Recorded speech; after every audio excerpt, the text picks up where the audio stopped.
Hi Mum, you do everything for everyone else. Let me help you make your life easier. Quick, short information to make you empowered and remind you why you are so important. Because if you don't know what's on the menu, how can you choose what's right for you? Hi, I'm Alina, Director of my private practice Supportive Therapy, an everyday Aussie mum trying not to lose my biscuits and my kids. As a mental health professional, I'm here to share my secrets so no other mother feels alone or powerless. Knowledge is power, and I want you to be powerful. Think of it like I'm your mindset coach through all of this. Everything is backed by science and psychology. I believe in you, and I want you to be the best version of yourself. To be happy and to feel in control, you need to be mentally strong. Hi everyone, welcome to Mentally Strong Mums. This one's going to be a good little one, especially for yourself and if you're in a romantic relationship, as well as understanding with your own kids about intergenerational legacy. And obviously in this modern world, everything revolves around money, all right? And that's what they say, money doesn't buy happiness, but it sure makes things a lot easier, right? And when you don't have money, when you're living week to week, especially if you're a single mum and you're really struggling, and even when you go to Aldi, it doesn't cut it, you know, and groceries are obviously so expensive, you can't afford sports anymore, schooling, everything like that can be horrendous. So if you are in a position where money isn't a problem for you, that can also cause a little bit of stress within relationships because it's about who manages the money, who can invest the money, where do we then go forward with the money, right? So it can always be these kinds of power struggles within the relationship, and especially if I never got taught by my parents about money, it can be really overwhelming and I have no idea, and sometimes it's something that I avoid and I don't want anything to do with. Do you know what I mean? Bury my head in the sand. So it's also interesting with money how if we could ever be in a position where we had generational wealth, so we had enough money to be able to pass it on to our children so we can set up that legacy for them so they never had, especially for you, if you had scarcity growing up, so that you never had that kind of scarcity and then had the luxury of money. And there's also now with how easy and accessible everything is, where all the online sales is, all that Black Friday stuff, but also everything can get paid off in 4 payments. So that can also be a trap for people as well. And I've even had a couple of people that have come in for couples counselling with me, and that is a reoccurring theme and a huge wedge in their romantic relationship because one of them ended up spending a little too much without telling the other person, out of shame, out of fear of judgment, fear of ridicule, because we were earning our own money, but sometimes it can feel like it can kind of, I'm not safe to say this, I don't think you'll support me. Sometimes it can also be like a comfort. Sometimes it can also be a bit of an addiction, right? And then the other person, your partner's found out that you've got this whole secret account and that you've had all these payments in full, and now I'm going to have to pay everything off, and all of our income has started to go. It's also about future planning, about are we organised or have a budget to be able to help plan for leisure and joy and the things that make us happy in life. So humans are built for pleasure, and if I feel like I'm working all the time, but not doing anything with it, not investing it, not enjoying it, that can also be another stressor that couples have when they come in as well. They work, they've got fearful, we've got enough money in the bank, or we've paid off our mortgage or whatever that looks like, but they still are fearful of spending any money. They won't do anything with me on the weekends. They're ultimate McScrooge. So it can be very difficult about what we've learnt about money and how to be able to bring that to our romantic relationship. And if we're not in a romantic relationship anymore and I'm alone as a single parent, obviously the additional stresses that may cause as well, especially if I don't have a really good foundation of money. In this day and age, obviously, if we want to understand and learn about money, it's really accessible. There's Facebook groups that you can go on to. Obviously, there's books, there's podcasts, all of this stuff. And that's what I want to share with you, a couple of them about the basic theories of money, how to be able to understand how it impacts you, as well as having a conversation with your partner about it. So the first one, it's understanding money types. And there's this man, Ramit, Sethi, Ramit, and he has come up with 4 different money types. So number 1 is the spender. So finds joy in experiences, gifts, and generosity. So they're spending and it makes them happy. So then even when they're spending money, there's an emotional connection with that. So that emotional connection then sometimes overrides logic or budget or other people within the relationship. So number 1 is the spender. Number 2 is the saver. Number 2, the saver feels safe when money is controlled and secured. Feels safe when there's structure in the business and with budgeting. I need to be able to save. I need to be able to have a nest egg. I need to be able to prioritize that. And it's interesting, sometimes if you are the saver, you also do that not with money, but with other things within your house as well. Number 3 is the avoider. The avoider is they get quite anxious or overwhelmed by money talk. They want to avoid it altogether. They don't know what to do with it. They don't know how to handle it. They're overwhelmed by numbers. That could even be something along the lines of if you're dyslexic or you've got dyscalculia. It can also be one time when I was younger, I had a credit card and I overspent. I had a huge debt and now I'm terrified of everything and I just avoid it, right? So number 3 is the avoid. I don't want to talk about it. You handle it. I'm horrible with numbers. I don't know anything about repayments. I don't want to know either. Just handle it, right? And number 4 can be the investor. So the investor loves that optimization, that growth, that strategic financial planning. And in a way that would obviously be beneficial for all of us. It didn't matter how much was left over our budget. After a budget each week, whether it be $1, $2, or even I read somewhere that someone in their family got $4,000 a week, and I was like, and they couldn't afford. They said they couldn't afford to live on $4,000 a week, and in my mind, we're quite humble. We don't have that amount of money or income each week, and so when I was like, and they can't afford to live, like my dream would essentially be going grocery shopping without a budget. That's how I knew that I was a success in life, right? And sometimes when I hear about those people that have a budget of $4,000 a week, that in my mind is a disposable income. But that's not a judgment. That's my own stuff that I'm carrying in. And it can be difficult if then that comes with shame. That's a perfect example of how sometimes it can be really difficult and to be honest about money because of the stigmas around money, right? That's why they're an avoider. Also about the misunderstandings about investment. Also there's how we need to all kind of add that they've got that amount of money. Oh, they're so rich, although they're so fancy. I can't believe it. And so then that sometimes has shame around money. So then I feel like I can't talk about it. I can't talk about my investments. I can't talk about how pride I have in it because I've been made to feel like I have shame, right? It's also that comparisonitis that we all have to be.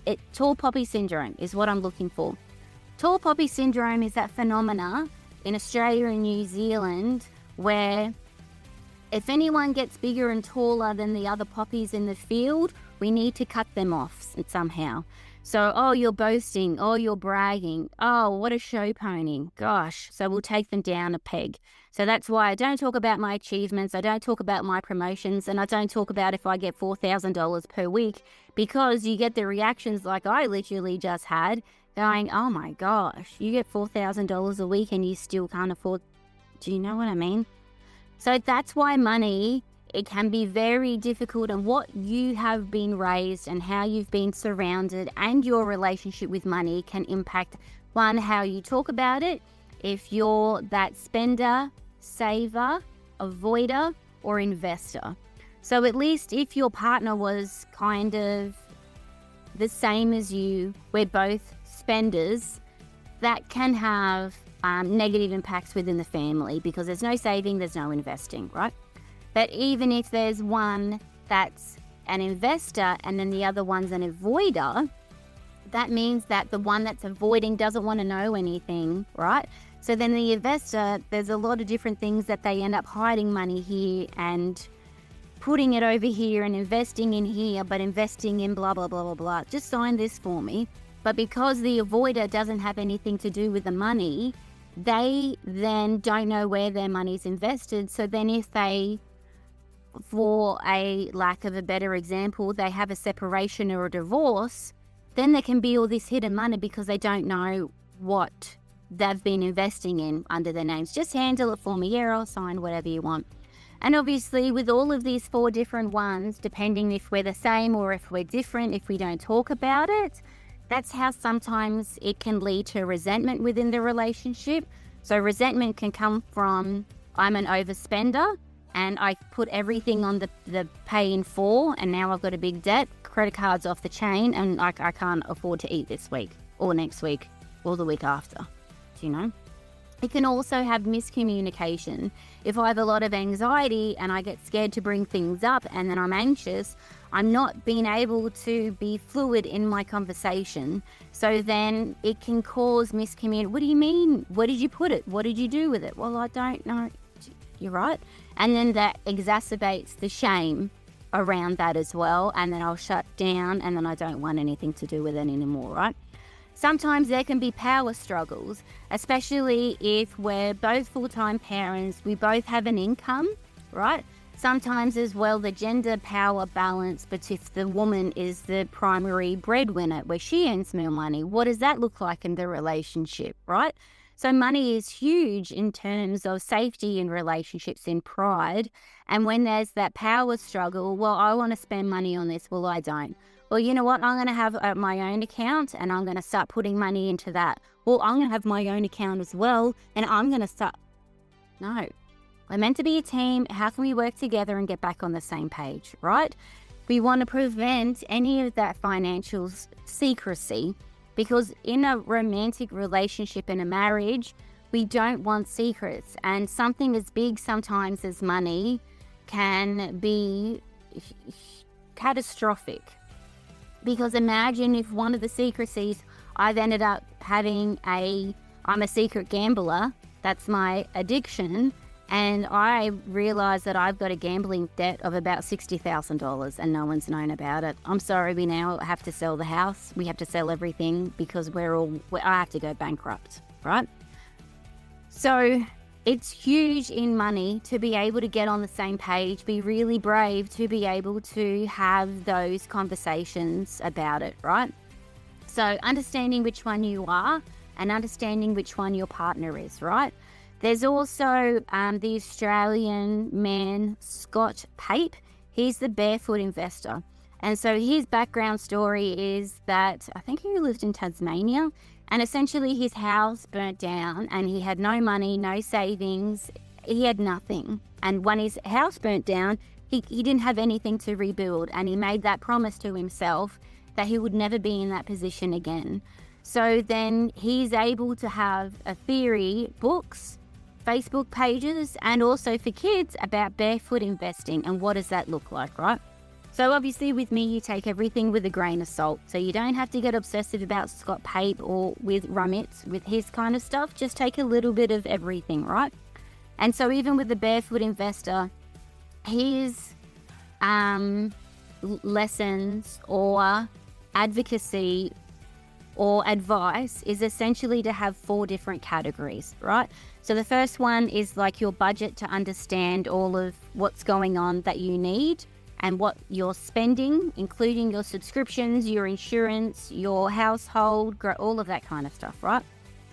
Also, there's a savings that you need to be able to put a certain amount away for savings, and that's that rainy day kind of stuff. There's also for gift and generosity, charity, and what that looks like moving forward. So being able to figure out in your budget with your income, depending on what you're doing, and especially sometimes if we did have a really good income, just say of that $4,000 per week, but then something happened where I now can't work full time, right? I'm disadvantaged. I don't get the income that I can. So then I feel like everything's now being put to the back foot and I'm now disadvantaged and it's going to take me a lot stronger. So having a look at those different buckets according to the Barefoot Investor, figuring out in terms of percentages what's realistic for you and what's not. And just before we finished as well, understanding where you came from. Did you come from a background of scarcity or abundance? Now, if you don't know what that is, essentially there's a theory that we all have a money blueprint. And money blueprint is, what did you learn from your parents? How did they spend? What was your lifestyle like? And how did you adopt that and bringing that into your current? So if I came from a scarcity mindset, there's never enough. I can't afford that ever. Money is very stressful. Money is very dangerous. Money is also that shameful kind of thing. We don't talk about money. We don't mention it. Like, I don't know anything, right? If others have more, I must have less. And then sometimes that scarcity, where it comes to that saver, is I need to hold on to everything that I can. It's that paranoia, it's that fear, it's that everything. I can't. Well, can we just go out this weekend? No, because it's going to cost money. But your savings is great. It's fine. No, but we're within budget. No, it's that ultimate scarcity mindset. So how can you almost have that balance of scarcity by understanding with abundance? And what does that look like in terms of a money financial blueprint moving forward, right? So when you have an abundance mindset, it essentially means that money flows to me when I align with my values. So extreme manifesting, all of those kinds of things are like, well, money grows on trees. If I can figure out how to be able to tap it, it will be passive income. It will be abundant for me. If I'm not scared of it, I then can embrace it and let me move forward with it, right? So that would also be number 4, the investor. If I can figure out with this a little money, how I'm able to invest it in this and how it then grows every month. So having that abundance mindset is a completely different perspective than coming from a place of fear and paranoia and scarcity, right? That abundance is also, well, there's enough for everyone. We'll be able to figure everything out, all of that kind of stuff, right?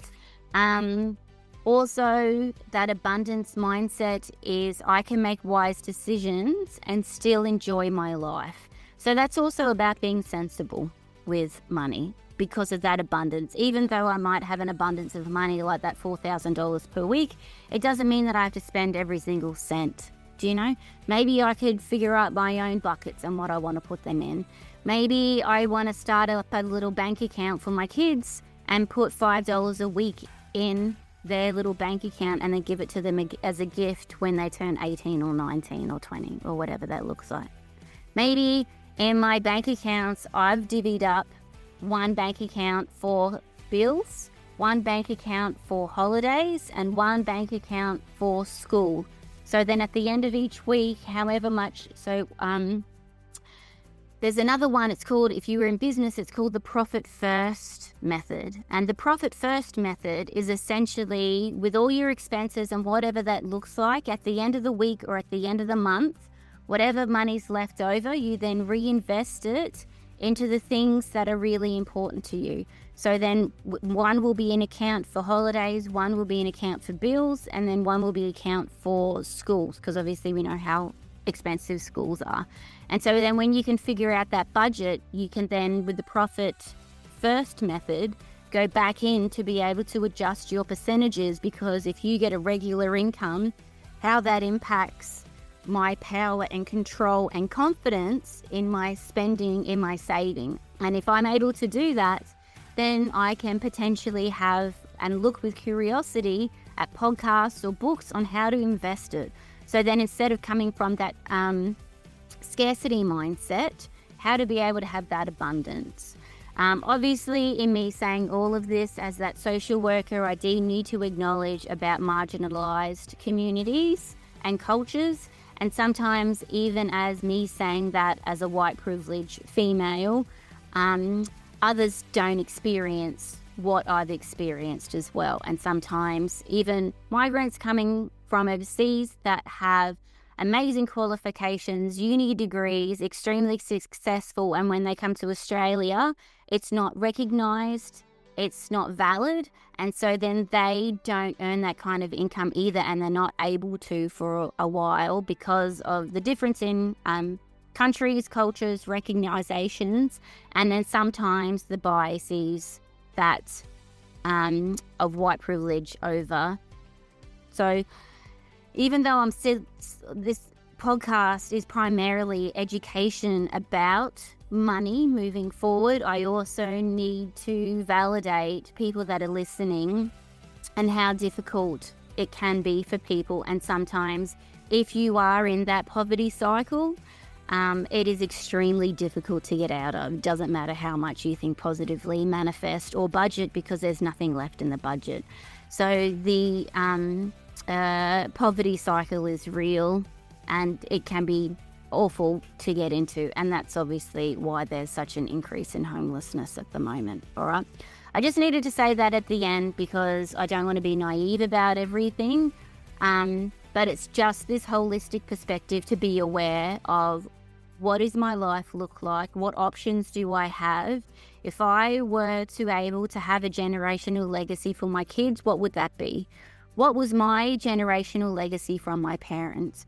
I wonder what my financial blueprint is. I wonder what my if I am a spender, a saver, anxious, or avoid, or if I'm an investor. What kind of money type are you? And then if you can listen to things that are for free, like on Facebook, and join a Facebook group such as the Barefoot Investors, and people there have really lovely, honest conversations about what they do with money, how difficult it can be, how they overcome traps, as well as side hustles. Side hustles are huge. Obviously, this is my side hustle, so I'm not making any money at the moment. So maybe it's a passion project. I'm going to monetize it soon. But that's as well. If you want to be able to have a side hustle, how can you do that? All right, well, I'm going to go now. So thanks so much for listening to me. I hope it was really helpful, and I hope you have a fabulous day. Thank you so much for your time. Bye.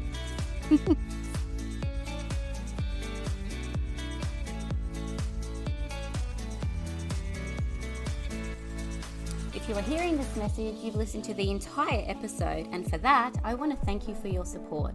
It takes me hours to research and create this for you, so I genuinely hope you enjoyed it and felt more mentally strong. If you have any suggestions or improvements, let me know, because I'm always open for criticisms. If you have found my information useful, please leave a review and subscribe. So by leaving a review, it's a value exchange. It's good karma. I value your support just as much as you value my free information. So find me on Instagram and Facebook by searching Mentally Strong Mums, and I'm Aussie, so it's spelled MUM. And then you can find heaps of resources on www.mentallystrongmums.com. And this podcast is for you. So let me know what topics you would like to see covered in future episodes. And if yourself is a professional that is working with mums and would like to be a guest to help other mums be mentally strong, I would love to support you. So message me on Instagram on Mentally Strong Mums, MUMS, all one word. Thank you so much for your time. Have a wonderful day, you beautiful mum.